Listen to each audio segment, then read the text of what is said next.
بسم الله الرحمن الرحيم. اللهم صل وسلم عليك يا حبيبي يا رسول الله. ازيكم عاملين ايه؟ وحشتوني كتير قوي، بحبكم في الله.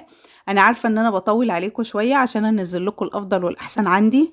زي هنعمل تورتايه زي ما انتم شايفين كده للمبتدئين اللي لسه اول مره يعملوا تورته او جاتوه بطريقه سهله جدا جدا، وهخليكي محترفه فيها بطريقه بسيطه ومبسطه جدا. هتقدري تعملي تورتايه من احسن التورت اللي انت بتشتريها من بره بطريقة بسيطة ومختلفة شوية، وبجد مفيش فيها أي تعقيد.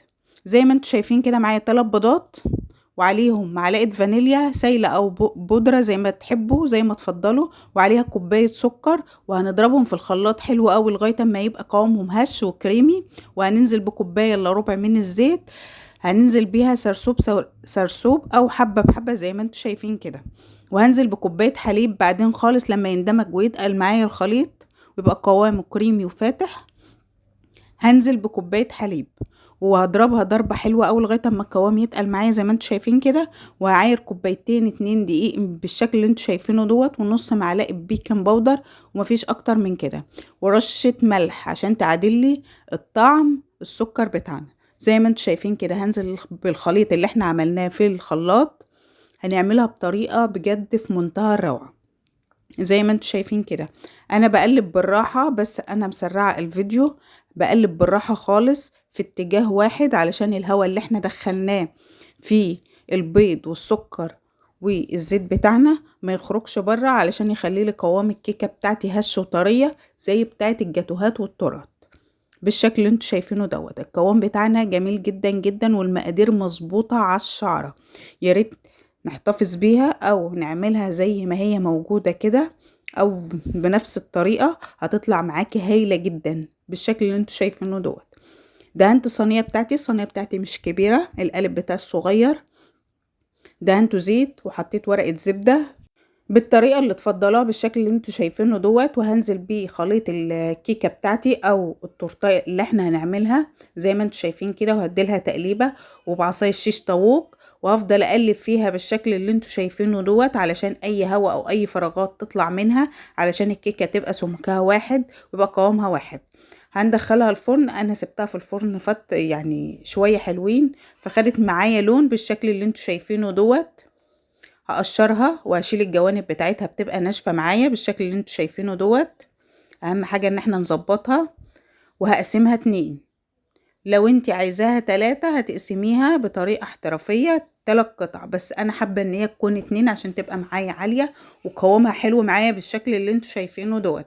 معايا الكريم شانتيه، معايا كوباية كريم شانتيه وعليها معلقتين كبار او نص كوباية كريم باستري زي ما انتوا شايفين كده. وهننزل بمعلقتين كبار من السكر البودرة، والسكر ده حسب التحلية وحسب الرغبة زي ما تحبوا. معايا طبق او اي شكل هتحطي عليه. انا هعمل ممكن تعملي على صينية او على لوح او على اي حاجة انت هتستخدميها بالطريقة وبالشكل اللي انتوا شايفينه دوت.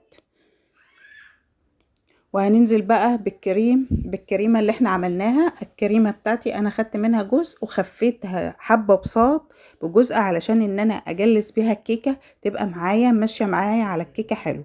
هنعمل اول طبقة وهنزل عليها بشوكليت شيبس عشان تديني طعم وغناوة كده في التورتايه بتاعتي او الكيكه بتاعتي بالشكل اللي انتوا شايفينه دوت. وهبدا اجلس بيها الكيكه بتاعتي بالشكل اللي انتوا شايفينه دوت وهظبطها.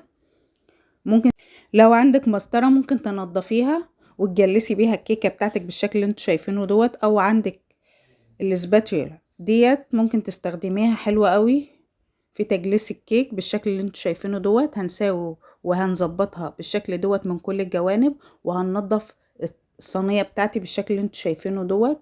ومعايا شوكولاتة مبشورة، او لو عندك فرماسيل بالشوكولاته ممكن تستخدميها يبقى حلو قوي معاكي في الوصفه ديت، بس انا كان عندي شوكولاته. والجزء اللي احنا خدناه من الكريمه عشان نعمل روزيتات بالشكل اللي انتوا شايفينه دوت، ونزين الكيكه بتاعتنا بشكل بسيط كده. اي شكل انت حباه ممكن تعملي وردات او روزيتات صغيره كده. ومعايا شوكولاته انا مسيحاها وحط عليها معلقتين من الزيت وعملت الشكل البسيط دوت. ومعايا شوكولاته مبشوره حطيتها على جناب الكيكه بتاعتنا وطلعت بالجمال دوت. لو بتشتريها من بره تشتريها غاليه قوي وبسيطه وسهله جدا، وانا عاملاها عشان عيد جوازنا.